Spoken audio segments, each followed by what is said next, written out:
Hi, Muchismo Eugene. Welcome to another video from Exit Strategy. I hope everyone is doing good tonight. Please like, subscribe, share, give a thumbs up to this video if you think it's helpful to you, and pass it along if you believe it's going to be helpful for someone else. I'd appreciate that. Well, the narcissist is down very bad. They're down bad, guys. Starting back in probably 2020, which is when a lot of people began to unpack the mess. Pandemic allowed us to do this because there was no way around it. We had to be in proximity with these people who we thought loved us, cared about us, had our best interests at hand, would protect us to the death. They would fight for us, loyal, dependable, all of these good things.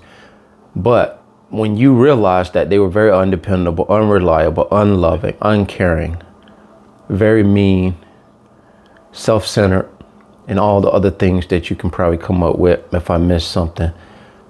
And looking back way before we woke up, we even go back now and we can see it makes perfect sense, the nonsense that they had us believing, because even that was not dependable, reliable, loving, nurturing.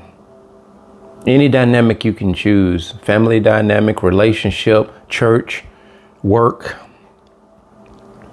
volunteer, sports events. Narcissists are in all facets of life. And so they're even in positions where nobility, justice, ethics, all of these beautiful things that make a person humane, they're in these capacities. Now, knowing this, guys, if I could just tell you one thing that I'd like you to latch on to and hold on to it for dear life until there's no more breath left in you, that is not to put your total dependence in any person by way of position, influence, authority, or persuasion. Question everything, guys. And some of you might say, well, this or that person has given me no reason to question them. No, they don't have to give you a reason. You owe it to yourself to question. If someone is kind to you, ponder it. Ponder it just a little bit more than you have in the past. If it's nothing more than to say, wow, that was nice of them to do that for me. What did I do to deserve that? And deserve, I use that loosely. I don't like to use that word. But you say, what did I do to deserve this? What did I do? Subconsciously, what compelled them to do this for me? You can have that little light conversation within your head. And you don't always have to come back with an answer. But just in pondering it, you may go on throughout your day and all of a sudden something hits you. And that something is the intuition that is reminding you that something is a little off. Something isn't adding up. Something is awry. You don't know exactly what it is, but that intuition is telling you this deserves more attention. Subtle attention. It means don't let this thing go. Don't just let this thing just trickle down the road or just go down the beaten path of just, okay, that was nice of them. Especially if this person has not given any kind of track record to where you wholeheartedly believe in them. You owe this to yourself. And if you can do this, I guarantee you, you will be able to find out whether you want to do the work or not will be the determining factor. Because doing these things, pondering these things, It's going to cause you to have to come to a conclusion, make a decision about some of the people who have been in your life, in your space, in and around your affairs for a long, long time. And this is uncomfortable for you, the empath chosen one, who really don't want to go down that rabbit hole. But guess what? This is vital to you being able to, if nothing more, going forth from this day forth, if it does nothing more than that, you will be able to guard your steps. You'll be able to guard your energy. You'll be able to guard your peace. Because looking back at some circumstances and situations, I know that a lot of people or individuals brought circumstances upon me that took me out of character. It rocked my peace, threw me off my path. And sometimes I spent days, weeks trying to shake it off. Because empaths, we carry the loads. We carry the pains, the hurts of other people. We carry the disappointments that people bring upon us by the way of their actions. We don't do it deliberately. It's just the empathic nature of us. We really do love hard. We grieve hard. We remorse hard. We get angry hard. When and if we do, we're something to be reckoned with when we get angry. But guess what? We don't hold grudges. We don't hold grudges.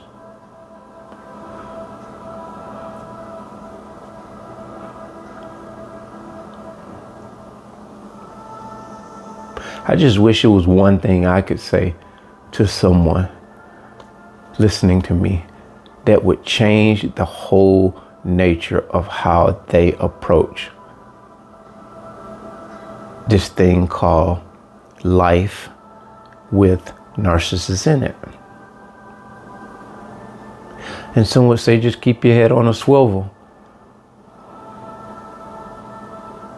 No one wants to walk around all the time being constantly conscious of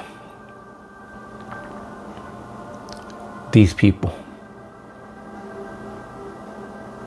But the Bible says it best. It says, beware, because the devil moves about to and fro, seeing who he may devour. That's a narcissist.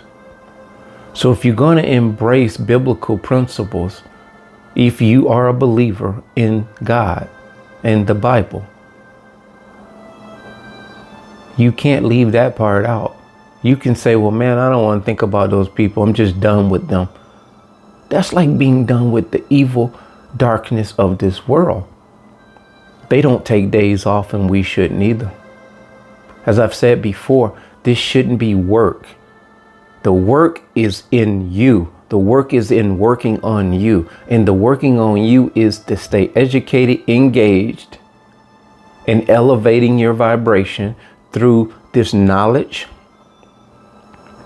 of how these people move and what their propensities are and what their disturbed nature has the tendency to do at any given time.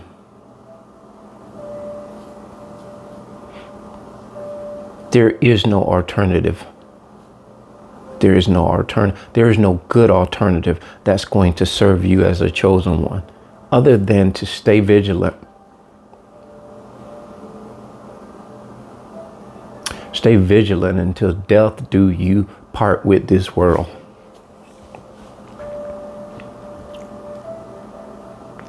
It's very unfortunate that we have to go at it such as this, but again, the alternatives are not good.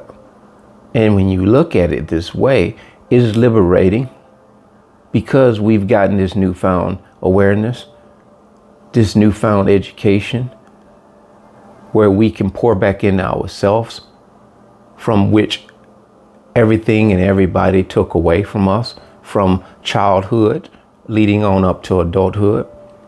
We can look back and see some people were destined and determined to keep us off our path. We would take 2 steps forward and they would knock us 10 steps back. We're only now realizing it. Before I leave, I want to just tell you guys a couple of individuals that I unfortunately had run-ins with in my lifetime. One was a bully in school, and I mentioned this before. He was a direct influence as to why I got expelled and went on to get expelled for 2 weeks because we got in a fight. We broke the windshield on the bus because the bus driver slammed on the brakes. I had a knife. Everybody yelled, "He has a knife." She slams on the brake. The knife flies out of my hand because I have to grab the seats. And you all know a bus in the aisle, you have to grab the seats. And at that point, we had already latched up and we were wrestling, slinging each other around. Lo and behold, we both slammed into the windshield and we cracked the windshield. Thank God we didn't fly through it. We'd probably been cut to death. And so we both had to pay, our parents had to pay half and half for the windshield. My pride was strong at that time. I didn't feel like my mother had to pay the money for something I got myself into. And I was like, don't pay it. And so I didn't graduate with my class, but there were measures that were taken because a lot of my teachers wanted to see me graduate. And so a couple of the teachers lived on my road. I lived on a dirt road at the time. It's now paved. And so one particular teacher said, if you stay after school and make up your work, I will take you home, drop you off at home. And again, my foolish pride was so strong back then. I don't know why I didn't take her up on it.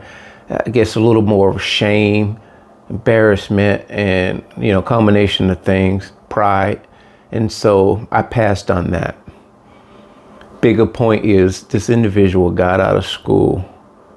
Many years later, he continued to just keep up the same behavior, bullying, picking at people.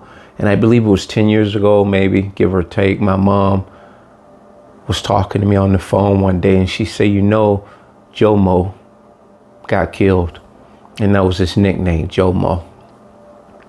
We used to call him Jomo. His name was Bernard C. And I think he spelled his name Seay. And so the story was that same evening prior to him getting murdered, his mom asked him to take the trash out. And as he was walking away from the house, they said he turned around and told her, "You take it out, bitch." I don't know what kind of relationship that was, son to mother, whereas a son talks to their mom like that and still living in their house. And she said back to him, "Boy, you ain't gonna live to see sundown with that attitude." And back home, when people say these type of things, especially elderly people, when they put that type of prophecy on you, we take that serious. For some reason, we just grew up taking that really serious because a lot of those things would come to pass. And as she said, he was murdered not shortly after that at a game because he was poking at this guy. And he was someone who we would call in this day, now that people know what it is, either autistic or Down syndrome. But he was functional to some degree. Had sensory issues. People don't like to be touched that have those sensory issues. So he kept poking at the guy and it was terribly hot out. Long story short, the guy kept poking at him and the guy was chasing him. And he finally couldn't catch him. So Bernard sat down to take a break between his demonism. And this is when the guy came up and caught him with an element of surprise. He had somehow garnered a butcher knife from one of the neighbors' house and walked up to the bleachers before Bernard could see what was coming. I was told he hit him in the carotid artery, somewhere right here in the neck. and they say blood shot up 20 feet in the air. He jumped up with adrenaline running and tried to run off away from the guy. And he ran probably about 20 feet and collapsed. And that wasn't the end of it, because they said, we used to call him Crazy George. George proceeded to get down over him and straddle him and repeatedly stab him. And people were so petrified, they were afraid to even walk up and try to get this guy off of this individual. And he just mutilated him, savagely stabbed him. A switch went off. Fast forward, I was in jail many times beginning in 2011, and it went on until probably 2014, 15, I don't know. Arrested over 25 times, I think, between those few years as a result of the baby's mom, the twins' mom. Frivolous, malicious, vindictive, straight out lying allegations, to which no convictions were given. Very problematic there, right? But bigger point, it was an individual in there, and I've told this story. We got in a fight, a conflict. He tackled me. I landed we got in one fight. They separated us. I don't know if my sternum got cracked in that one. I don't think it did. It might have. I don't even remember. So they separated us and moved us to different pods within the jail system. So I was on a different floor altogether. Maybe a week later, maybe not even, I see this guy coming through the galleyway after breakfast, and with his little bin with his clothes in it. And I politely told the officer, I said, we just fought a few days ago. I don't think he's supposed to be coming in here. And the officer was just moving so fast, getting razors for people to shave with, and just a whole bunch of things. And so I don't really know if he really heard me or was just set up by someone higher up to pretty much deliberately get this guy in the cell with me. I often think about that too. Chosen ones, you can be set up, and if you causing problems, especially speaking the truth, you can very well be set up by a minion to get hurt or harmed. And so this guy was allowed to come in, and we got in a fight again. And this is when he tackled me, and all of his weight landed on my chest, and they fractured my sternum, cracked it. I spent 30 days in my cell, which was greatly needed. It took that long for me to basically just mend myself. It was so bad. To even cough was it was torture. Put it this way, I had to sleep sitting up the whole month I was in isolation. And so I went on to sue this jail. That went nowhere. I told them I had a broken sternum. They x-rayed me in that jail. This nun, who was a nurse, Catholic nun, came back saying nothing was wrong with me. I now know that this was all a coup that was somehow set up to either get that guy to fight me and hurt me, or something to that degree, or if not, kill me. And so found out later he was schizophrenic, whatnot. They said that he was heavily on Molly. When he was out there, he jumped off the balcony one night thinking something was after him. So he had a lot of psychological issues. But just to look at him, you wouldn't see it, but you could tell he had something. I want to believe that he probably had narcissist personality disorder too. And so same with Bernard. He very well could have been a malignant narcissist. Now looking back at these things we went through in our childhood, my cousins, heavily narcissistic. So back to point with this individual from jail, I was in isolation. I got out maybe 2 months, a month later. I went to my own independent medical facility and allowed them to x-ray me. And the lady came 5 minutes later and said, "Come here." She said, "You have a fractured sternum." 2-3 months later, this sternum was still fractured. So that they lied to me. And that's when I went on to sue them. They drug it out until the time expired deliberately. I now know, to where they used the clause that I had 90 days to file this and get the paperwork in order, to which I was too late. And I didn't have the finances to hire a lawyer, so I used a public pretender in this situation. So now, my bigger point for telling you this story is because a few years ago I had heard, because there was a guy that was in jail with me at that time. I had seen him. He got out on the street and everything. He saw me at a service station, a gas station. He came in and he saw me. We shook hands. He said, "Hey man, you know that guy you got in a fight with? They say, you know he dead." And I say, "Which one? What are you talking about?" He said, "You know that guy you said that hurt you when you were in jail, when you say you was trying to sue him?" And I said, I said, "I haven't heard anything about that. Are you sure?" I said, "Because I've seen him once or twice since we've been out." I said, I shook his hand and pretty much just, kept him blind to the fact that I didn't trust him. But I was cordial with him. And I say, from all accounts, he seemed like he was doing good when I saw him. He was quiet, a little standoffish, very unpredictable guy. So my tactic was to just make peace. And you have to in many cases, because what was done was done. He didn't cause me no immediate threats. I wasn't fearful of him even when we fought.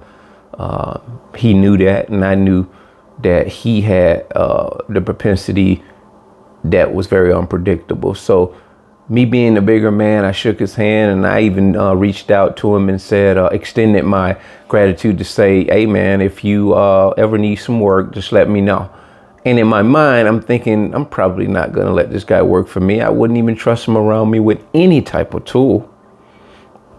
And so I looked up his name because I couldn't recall his name. I knew they called him Rick. And so I finally realized what his last name was, and I looked up I Googled it in this area, and lo and behold, his picture showed up. And lo and behold, and sure enough, he passed away. And they say he passed away at his house. And I'm guessing it was drug overdose, because that's what he was heavily into. And I saw a lot of depression there, a lot of low self-esteem just to look at this guy. But he walked about like he had confidence, but it was a false confidence, false bravado, as we say. And a lot of people do walk around with a false bravado. And a lot of people that have narcissistic personality, they walk around with this false exterior. And it's just it's so paper cup, man. It will crumble if you look at it too hard, because the self-esteem of a narcissist is like an egg. And you don't realize it when you meet them, when they set off to break you down. And they break you down in a way, or they attempt to, and a lot of times they're successful. They break you down so intensely till when you decide to clap back, they can counter that with some of the assaults, verbal assaults that they've already beat you down with before. Mainly, it would be something that you confided in them with, something that was very either traumatic or something was very hurtful in your life. And see, that is what breaks your strength mentally. Because when they clap back at you with that shuts you down. So these two individuals that I had encounters with, both fights in pretty much the same way. I was no harm or no threat to them. They aggressed and I responded. What am I saying? I mean, I'm not saying when you cross an empath, this is how you end up, but I am saying this. People who mean you no harm and you aggress them unnecessarily, and I'm talking to narcissists, I know they don't care, you will reap. You will reap and we won't touch you. The Bible says, touch not my anointed one, do my prophet no harm. Go find out what that means. Chosen ones are anointed by God. We are very protected.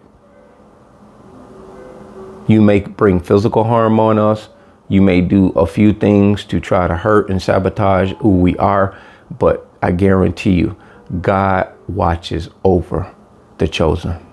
That being said, bless.